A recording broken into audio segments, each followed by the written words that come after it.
لاہور کی سردیوں کی ایک خوبصورت شام تھی۔ ہلکی ہلکی دھند نے شہر کو ایک پر اسرار سی خوبصورتی میں لپیٹ رکھا تھا۔ جامعہ پنجاب کے کیفیٹیریا میں بیٹھا علی اپنے دوستوں کے ساتھ گپ شپ میں مصروف تھا۔ علی ایک خوش مزاج اور سنجیدہ سا لڑکا تھا جو ادب سے خاص لگاؤ رکھتا تھا۔ وہ اردو ادب کا طالب علم تھا اور شاعری اس کی کمزوری تھی۔ اسی وقت یونیورسٹی کی لائبریری سے نکلتی ہوئی مہک اس کی نظروں سے ٹکرا گئی۔ مہک نرم مزاج، خاموش طبع مگر بے حد خوبصورت لڑکی تھی۔ اس کی آنکھوں میں ایک عجیب سی گہرائی تھی، جیسے کوئی مکمل داستان چھپی ہو۔ علی کی نظریں اس پر پہلی بار نہیں پڑی تھی، لیکن آج کچھ خاص تھا۔ شاید وہ موسم کا جادو تھا یا دل کی کوئی بے ساختہ خواہش۔ یار یہ لڑکی کون ہے؟ علی نے اپنے دوست حسن سے پوچھا۔ حسن نے مسکرا کر کہا، یہ مہک ہے، ایم اے انگلش لٹریچر کی طالبہ، بڑی معقول لڑکی ہے۔ اسی لمحے علی کے دل میں کچھ ہلچل مچ گئی۔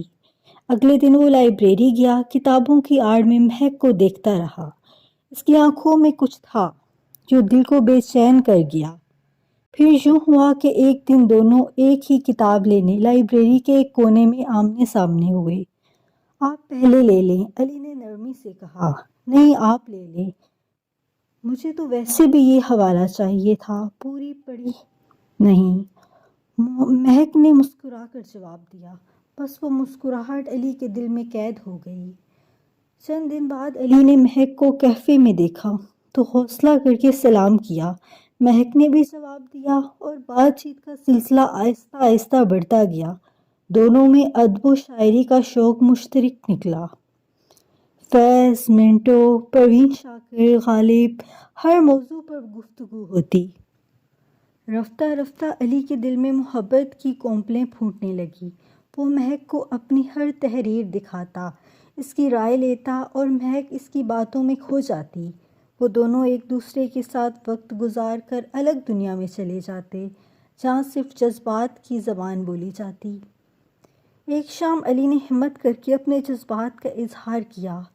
مہک، میں تم سے کچھ کہنا چاہتا ہوں، شاید یہ بات تم پہلے بھی محسوس کر چکی ہو۔ مہک نے نظریں جھکائی جیسے سب کچھ جانتی ہو۔ میں تم سے محبت کرنے لگا ہوں، تمہاری خاموشی، تمہاری آنکھیں، تمہاری باتیں، سب کچھ۔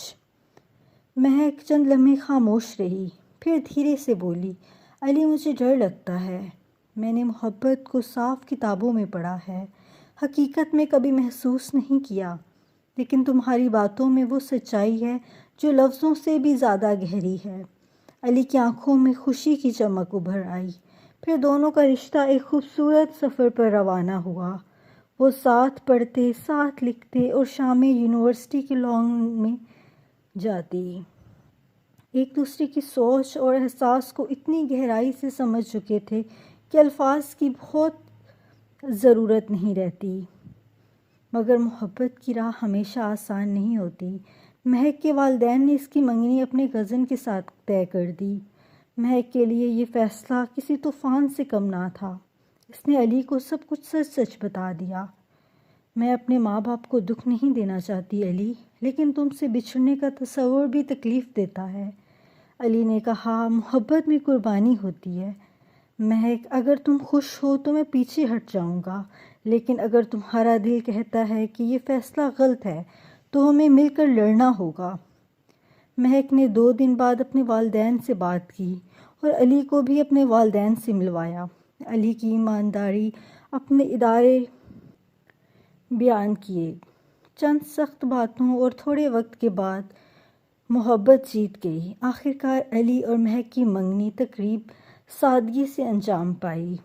وہ دونوں اب بھی شاعری میں اپنے جذبے بیان کرتے ہیں اور ان کی محبت ان الفاظ سے کہیں آگے نکل چکی ہے۔